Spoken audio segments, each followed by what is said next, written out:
A psychological approach. The importance of psychology in achieving and maintaining employee motivation is essential.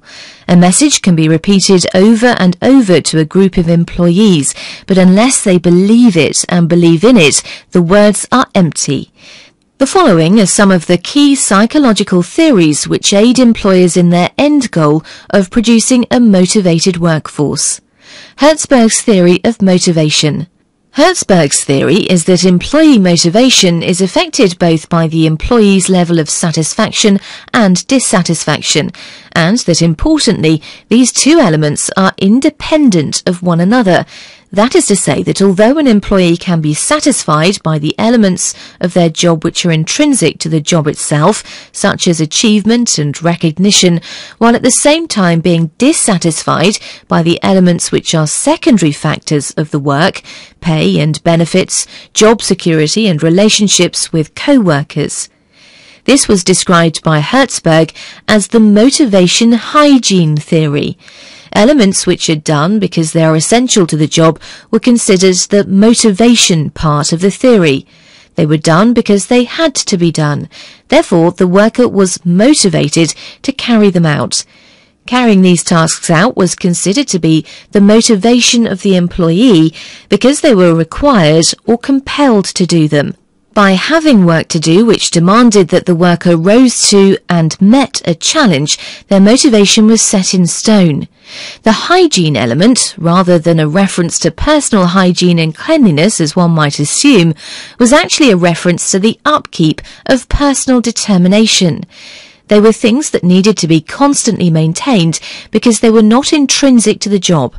Herzberg's assertion was that the opposite of satisfaction was not dissatisfaction, but rather an absence of satisfaction. Similarly, the opposite of dissatisfaction was an absence of dissatisfaction rather than simply satisfaction. In terms of motivating employees, it is important to encourage satisfaction on the one hand and avoid dissatisfaction on the other.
Maslow's hierarchy of needs. Abraham Maslow's pyramid detailing the hierarchy of human needs is actually a more general listing of things on which every human should be able to rely, but is applicable to the issue of employee motivation. In any job, from the most basic to the most specialized, the employee should be able to rely on the employer and their co-workers to uphold their access to the most basic needs, those which are essential and without which a human's health will suffer. The absence of access to these needs is the basis for everything else. As we go up the pyramid, the needs become less essential but arguably more decisive. A sense of security and of belonging is also important to any employee. Knowing that one's physical safety is ensured allows a person to do their job without fear. Security, though, is not merely a physical concept. It also refers to the security of a person's job and the conditions that allow them to do that job. Giving a person tasks to do is an essential part of motivation, but providing them the environment in which to carry out those tasks is no less important for motivation. Allowing a level of interaction and encouraging a team ethic will further a person's intent to do their job and do it well. In the upper two echelons of the pyramid, the needs are now more refined and specific. It is possible to do a job without self or any other kind of esteem, but it is undesirable. Encouragement and positive feedback are important factors in ensuring that an employee does their job to the best of their ability.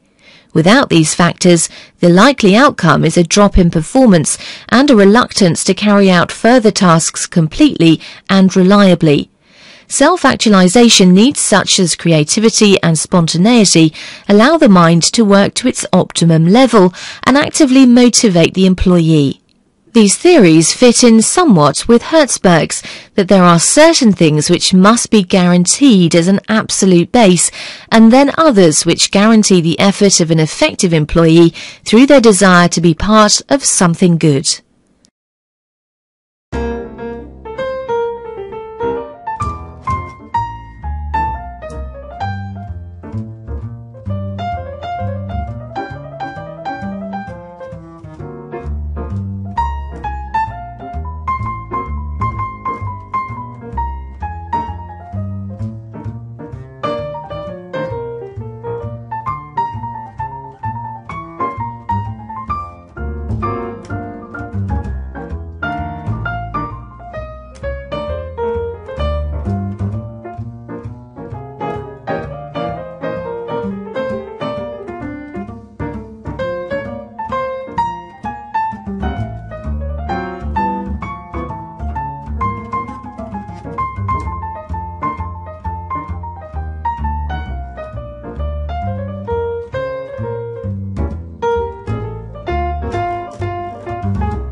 The two models and motivation. Abraham Maslow's theory on a hierarchy of human needs was an influence on Frederick Herzberg's later theory regarding the factors which motivate workers. While Maslow considered the needs of a person to all be on the one hierarchical list, Herzberg felt that there were two very separate elements of the plan. To look at Maslow's list, one would feel that as the requirements as set out in the pyramid were met, the level of satisfaction would rise, while at the same pace, the dissatisfaction would drop. It was Herzberg's contention that this is not the case. Herzberg felt that satisfaction and dissatisfaction were actually wholly separate, and that both needed to be attended to. Herzberg and Maslow created two separate theories, and while much of what is set out in the hierarchy of needs is backed up by the theories in the two-factor theory, it is expanded upon and honed. While to look at Maslow's model, one would feel that as long as certain needs were met, satisfaction would rise and dissatisfaction fall in equal measure, Herzberg holds that one could have a high level of satisfaction from carrying out their tasks in an efficient manner and meeting their targets, yet if they were constantly worried that they could lose their job for reasons separate to performance, they would not be as motivated as they could be. There is, however, something to be said of Maslow's hierarchy, in that the pyramid as he set it out could be split into sections. In this case, the top sections, and particularly the peak, would correspond somewhat to Herzberg's motivation factors, and the lower sections to his hygiene factors.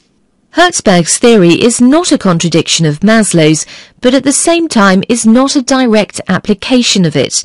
There are certainly differences between the two. They both have their part to play in employee motivation, however, and they have a lot more in common than to separate them.